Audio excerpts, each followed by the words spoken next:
Good morning, guys. Welcome back to the channel. Ngasi mayam ngasi bokta akoigi kaino tawjara farm sigi nahandagi lerakpa experience haitare ko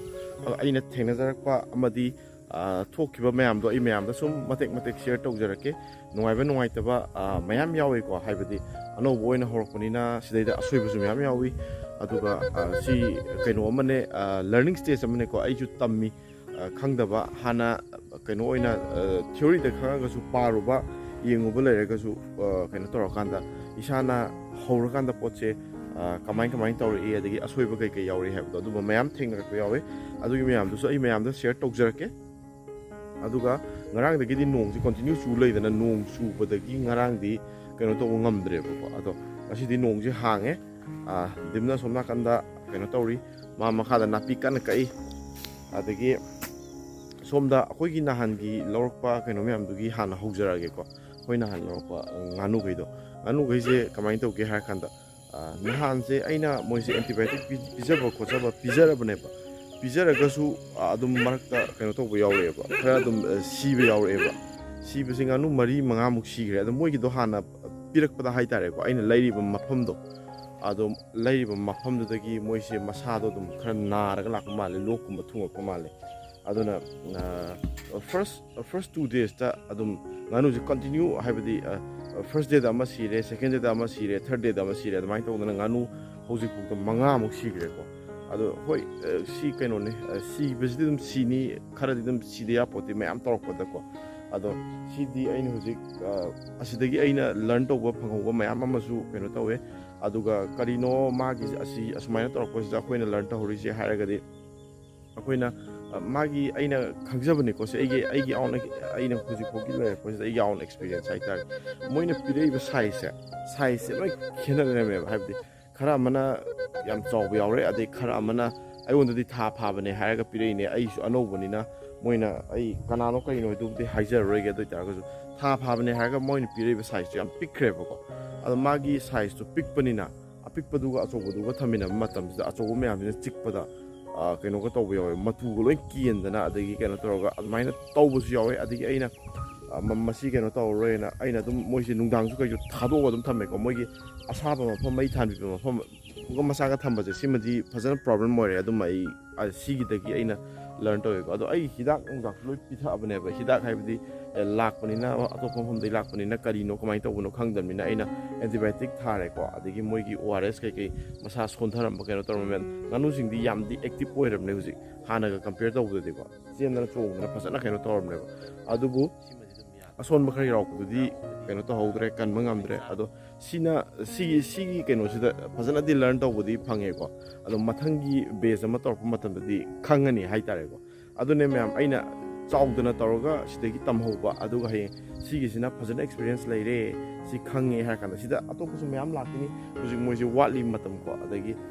moigi da lakaduba haibdi laina oigera leibhonggi oibira adagi kamaina kaino tawyo thambagi boigera mayam do sigi kaino khaksida aina yankai khak lawbasida ai sida tamba mayam phangorne ba khangju khangorne tam thokyo mayam se loin thoksaraga hojik laibe experience di yamna kaino tawre haitare ko ai wonda su yamna khanghoba mayam phange ado hojik moi mayamna sumaina masa kan khalakna tawbuse ai bit amne haitare sijo ado mayam toroga hamama hawa matamda koina ngasai theory dang khangaga practically hana kaino tawdribnina sigi practical knowledge ama yam takatai ko ado koina experience tawna ba haina aisu mi atopagi farm da so ai dum visit chale ado nahan se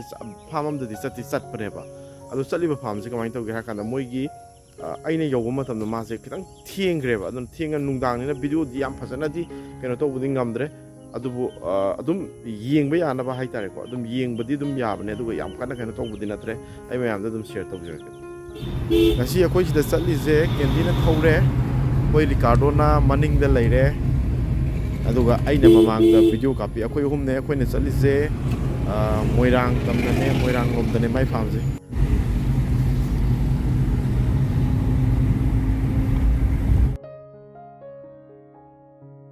moirangomda leiba ko ai exact location di khangde ba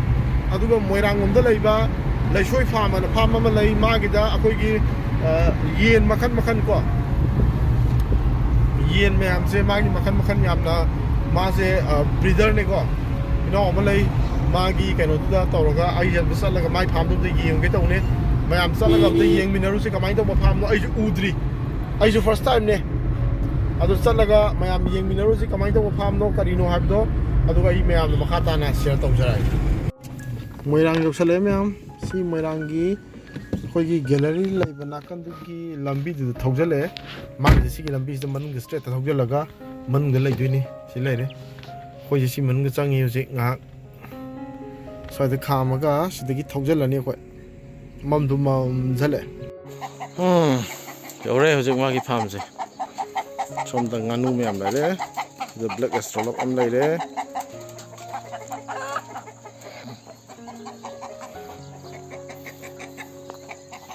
सोमदना एस्ट्रोलॉप की मकोन चाव चाव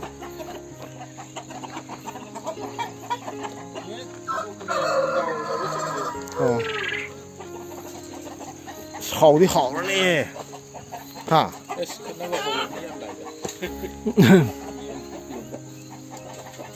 लाबसिंग चावेबा नंगिसे हुजिक नंगना मरुम लोइसे येन Keanu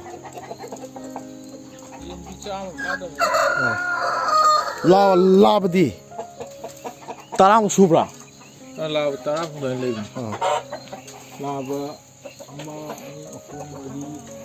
तमा तरुक तरे निपान मापन तरा तरामा थे ताव नरिया टाइम थे सोमदसु लैना अमो मंगादा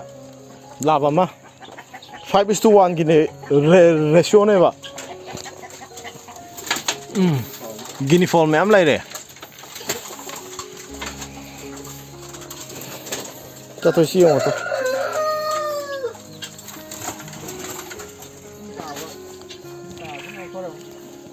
सिंग तार ना ना देबा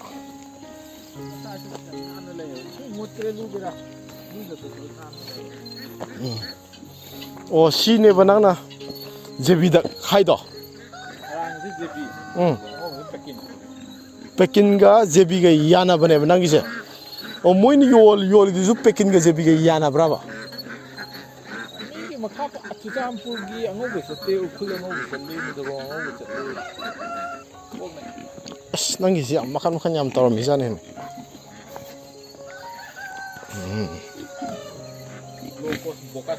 बोकासी रजा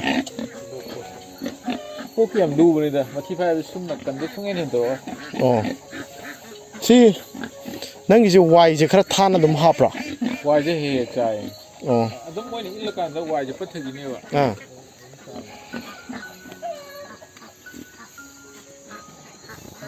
आई दी नो दा ले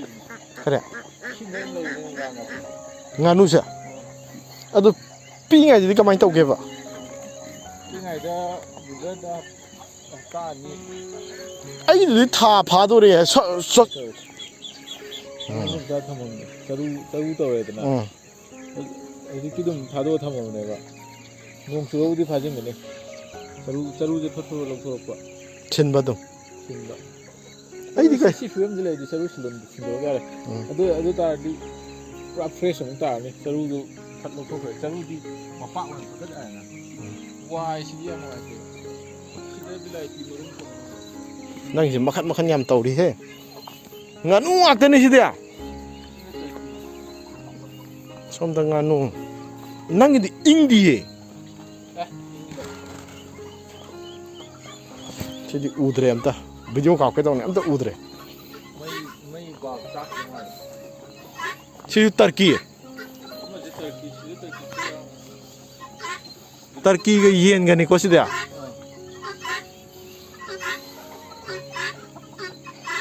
야매? 덕거라. मैम अखोई हुजिक थोगले मोगी फार्म दगी थोगले कइनो सिना मई थाम सोम मई दी खतंग मम्मे को अद नुंगदांग सु ओइरे अखोइना कइनो तौरिसे मागी याम फजन तौवे अद अखोइसु हाइपेट एक्सपीरियंस ओइने को हाइपेट येंगोबने जो कमाई तौगेना नाउ दुगो वारी सानरे मोंदगी मागी कहीं तब माना लोरी मौंग अदी कमाई तौगे है हाइबदी पोचे खंगदना तौबदी हौबदी यादबनिना हाना तौरब मीदगी मोगी एक्सपीरियंस तो खरा सुम लौबई वान अदो मागी दसु वारी सानारुरे अदुगा एस्ट्रोलॉप से मौंदगी ओइना लौगे मागीदी पेरेंट्स टॉक तो मागी ना फजबे ले दुना मौंदगी लौगे ना मौंदगी येंगुबनेबा पेरेंट्स टॉक से कमाई तौगे ना हौबदो फजना नाखै अमा सेंगना हौबो याना बाला अदुनि मैम अदु येंगजरुबने अदो होजिक मागीदु येंगुरे अखोय हल्ले होजिक नुंगांगदी पुरा मम्मे आई मैम दे येंगनजरके होजिक से मोइरांग दने कोइ लैसे पाट नाकन दने अदु जो लोकताक पाट की नाकन दा कैबुल लमजाव की लंबी चंगबदो अदोम नाकन की साइड रोम दने सि येंगजरके सिदने मैम ममांग सिदी सोरोक सिदी साइ सिदी मै जोत थादे पुरा मम्मे कोई लोकताक कैनो नाकन दने कोइ थौर थौरैसे युम योबदि पुंग आ तारानी थौदगी जे मैम युम योनो बाबता